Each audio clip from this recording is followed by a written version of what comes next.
अस्सलाम वालेकुम मेरी यूट्यूब फैमिली, कैसे हैं आप सब।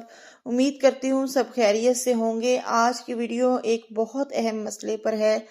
आज का टॉपिक हमारा कॉन्स्टिपेशन पर है। कॉन्स्टिपेशन का मसला लोग बहुत फेस कर रहे होते हैं जब वो डाइट कर रहे होते हैं, या डाइट ना भी कर रहे हो तो अक्सर लोगों को कॉन्स्टिपेशन का मसला रहता है। कुछ लोगों को तो सालों साल ही कॉन्स्टिपेशन रहती है। बचपन से ही उन्होंने ये मसला देख रहे होते हैं, उनका पेट किसी तरह ठीक होने का नाम ही नहीं लेता। ठीक है, जब तक वो दवाइयाँ इस्तेमाल कर रहे होते हैं तब तक वो ठीक रहता है। जैसे ही वो दवाइयाँ छोड़ते हैं तो वो मसला वापस आ जाता है। इन लोगों के लिए एक साशे है, मेडिकल साशे हैं, वो बहुत अच्छे हैं। हर अच्छे मेडिकल स्टोर से वो मिल जाएंगे। प्रोबायोटिक्स, वो ये इतने अच्छे और इतने ज़रूरी है ना उन लोगों के लिए जिनको कॉन्स्टिपेशन का मसला सालों साल से है और जाता ही नहीं है। देखिए, हमारे पेट में दो तरह के बैक्टीरिया होते हैं। हमारे पेट में जो है एक अच्छे बैक्टीरिया होते हैं और एक बुरे बैक्टीरिया होते हैं। तो जब हमारे पेट में अच्छे बैक्टीरिया ख़त्म हो जाते हैं ना तो हमें कॉन्स्टिपेशन का मसला होना शुरू हो जाता है। तो ये बुरे बैक्टीरिया और अच्छे बैक्टीरिया जो है वो ख़त्म कैसे होते हैं। तो ये कुछ लोग बहुत सारा दवाई एक एक दवाई यानी कि मुसलसल लिए रखते हैं, तो उसकी वजह से भी हमारे पेट में जो है ना वो अच्छे बैक्टीरिया ख़त्म हो जाते हैं। तो यहाँ अपना कोई लाइफस्टाइल ऐसा होता है जिसकी वजह से हमारे जो पेट में ना वो अच्छे बैक्टीरिया ख़त्म हो जाते हैं, जिसकी वजह से हमें मैदे के मसाइल होना शुरू हो जाते हैं और साला साल रहते हैं मैदे के मसाइल। उनमें से एक जो है बहुत बड़ा मसला कॉन्स्टिपेशन का है। और साला साल ये कॉन्स्टिपेशन का मसला जब रहता है तो उसकी वजह से पेट भी ठीक नहीं रहता, और भी बहुत सारे फिर इससे कॉन्स्टिपेशन से और सारी बीमारियां जो है ना जन्म दे देती हैं। तो ये जो प्रोबायोटिक्स साशी है, ये रात को आपने खाने से आधा घंटा पहले पानी में घोलकर इस्तेमाल करने हैं। इसके शुरू शुरू में आपको लगेगा कि इससे गैस का जो है मसला ज़्यादा हो गया या तेज़ाबियत का मसला बढ़ रहा है। तो कुछ दिन के बाद आपको महसूस होना शुरू हो जाएगा कि ये एक दो दिन में जो है वो आपको तमाम तकलीफ, जो मैदे की तकलीफ है, कॉन्स्टिपेशन का मसला है, उससे रिलीफ मिलना शुरू हो जाएगी आपको और सुकून हो जाएगा।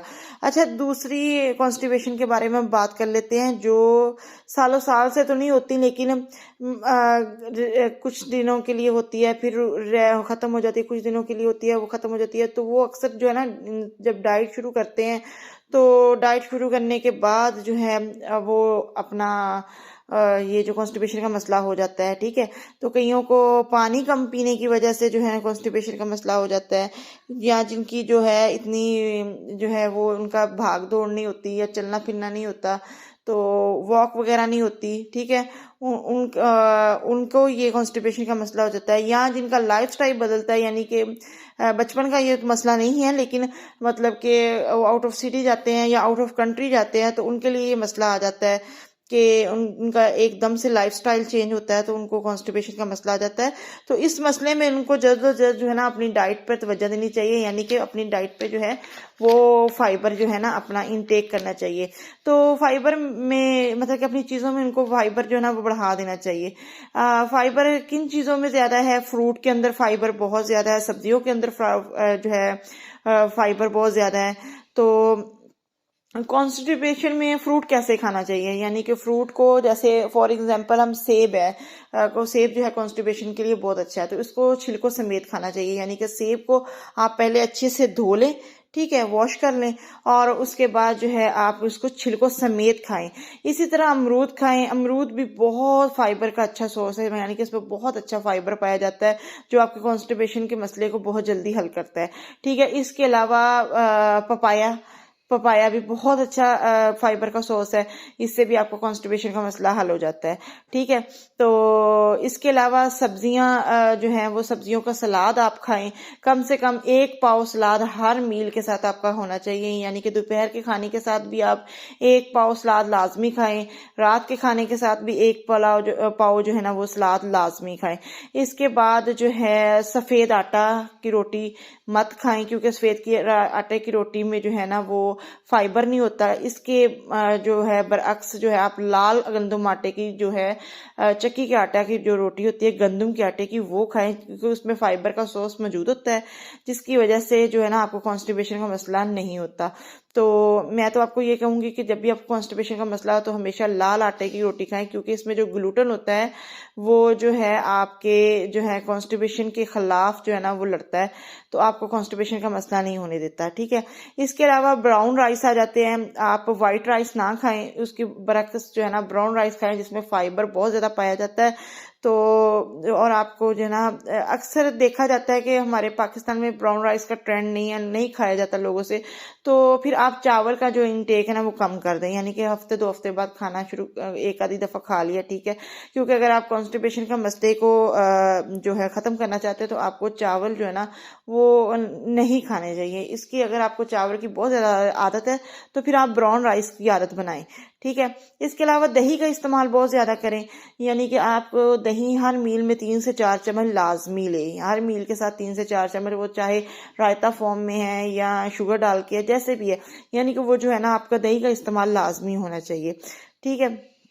इसके अलावा अगर आप बीफ चिकन वगैरह या मटन वगैरह लेते हैं तो उसमें सब्ज़ी लाजमी ऐड करें, क्योंकि नो डाउट गोश्त में प्रोटीन बहुत ज़्यादा होती है लेकिन उतना ज़्यादा फाइबर भी कम होता है। तो लिहाजा जो है ना आप जो सब्ज़ी वगैरह है उसको लाजमी गोश्त में ऐड करें ताकि आपको फाइबर का इंटेक मिल सके और आप कॉन्स्टिपेशन से जो है ना वो दूर रहें, ठीक है। तो कॉन्स्टिपेशन का मसला आपका हल रहे। इसके अलावा आप दालों का जो है ना इंटेक ज़्यादा करें, क्योंकि दालों में भी फाइबर बहुत ज़्यादा पाया जाता है, ठीक है। अब आते हैं जी हम कुछ टोटकों की तरफ, ठीक है। तो पहला टोटका जो है वो आप 2 इंजीर लें, 12 किशमिश लें, रात को आधा कप पानी में भिगो दें और सारी रात जो है ना उसमें भिगा रहने दें।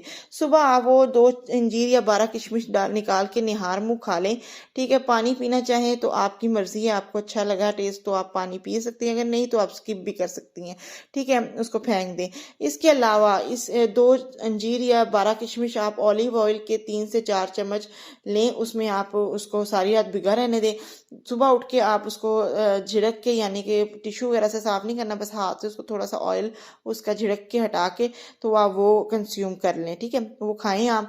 तो उससे भी बहुत जल्दी आपको कॉन्स्टिपेशन का मसला, पुरानी से पुरानी कॉन्स्टिपेशन भी आपकी जो है ना वो हल हो जाएगी, उसका मसला हल हो जाएगा, ठीक है।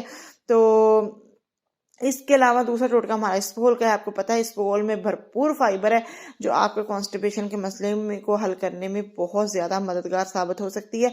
अच्छा, खाने का तरीका क्या है कि 2 खाने के चम्मच आपने 2 गिलास पानी में डालकर दिन में किसी भी टाइम, आइडियल टाइम तो जो है वो 6 से 7 बजे शाम का है, आप किसी भी टाइम जो है ना वो ले सकते हैं। तरीकाकार यही है कि 2 चम्मच खाने के आपने 2 गिलास पानी में डालकर 15 से 20 मिनट रख लेने। जब वो हल्का सा फूल जाए आपने उसको पी लेना और ऊपर से 2 गिलास पानी और पी लेना, ताकि आपका मैदे का पानी जो है ना वो जज़ब ना करे और जो है ना आपके मैदे की और प्रॉब्लम्स ना बढ़े और आपको कॉन्स्टिपेशन के मसले को हल करने में आपको मदद मिल सके, ठीक है। इसके अलावा तीसरा टोटका जो आपका जो है वो चिया सीड और तुख मलंगा, चिया सीड और बेसल सीड का है, ठीक है। इसको आपने निहार मुँह आधा घंटा भिगो कर रख देना है। 2 गिलास पानी में आधे चम्मच या 1 चम्मच जितना आप पी सके।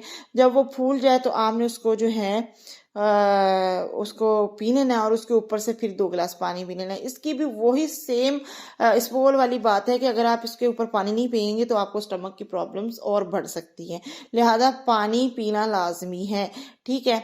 मतलब कि चिया सीड लेते हैं, तुख मलंगा लेते हैं, और ये भी बात है कि एक वक्त में एक चीज़ लेनी है, ये नहीं है कि आप चिया सीड भी ले रहे हैं तुख मलंगा भी ले रहे हैं। अगर आप चिया सीड अवेलेबल है तो चिया सीड ले लें, अगर चिया सीड थोड़े से कॉस्टली होते हैं और जल्दी मतलब कि ऐसे ही छोटी मोटी दुकान से मिलते भी नहीं है, अच्छे स्टोर से या शॉपिंग मॉल वगैरह से मिलते हैं। तो अगर आपके पास वो चिया सीड नहीं है तो आप तुख मलंगा तो हर शॉप से, छोटी मोटी शॉप से, गली मोहल्ले से भी मिल जाते हैं, तो आप वो ले लें, ठीक है। इसके अलावा जो है ना आपने जो अपनी ज़िंदगी में लाइफस्टाइल में चेंज करना है, आपने फिजिकल एक्टिव रखनी है, अपनी फिजिकल को एक्टिव ऐसा काम रखना है जिसकी वजह से आपकी थोड़ा सा ना चल फिर रहे, और वॉक 30 मिनट आपने लाजमी करनी है और पानी का ज़्यादा से ज़्यादा इस्तेमाल करना है। आपको पता है कि पानी से जो है ना बॉडी हाइड्रेट रहती है और कॉन्स्टिपेशन का मसला बहुत ज़्यादा जो है ना इसी बात से हल हो जाता है। तो काइंडली अपनी ना ज़िंदगी का लाइफस्टाइल में वॉक और पानी का इंटेक ज़्यादा रखें। वॉक से जो है आपकी बहुत सारी बीमारियां भी दूर होंगी, आप एक्टिव भी रहेंगे और जो है आप जो है स्किन भी आपकी अच्छी रहेगी। और पानी का भी यही तरीकाकार है कि पानी भी आप ज़्यादा से ज़्यादा पियेंगे तो बहुत सारी बीमारियों से बचेंगे और स्किन फ्रेश रहेगी। ठीक है, तो आज की वीडियो उम्मीद करती हूँ आपके लिए काफ़ी फ़ायदेमंद रही होगी। और अगर आपको मेरी वीडियो अच्छी लगती है, पसंद आती है, तो प्लीज़ लाइक और शेयर करना ना भूलिएगा।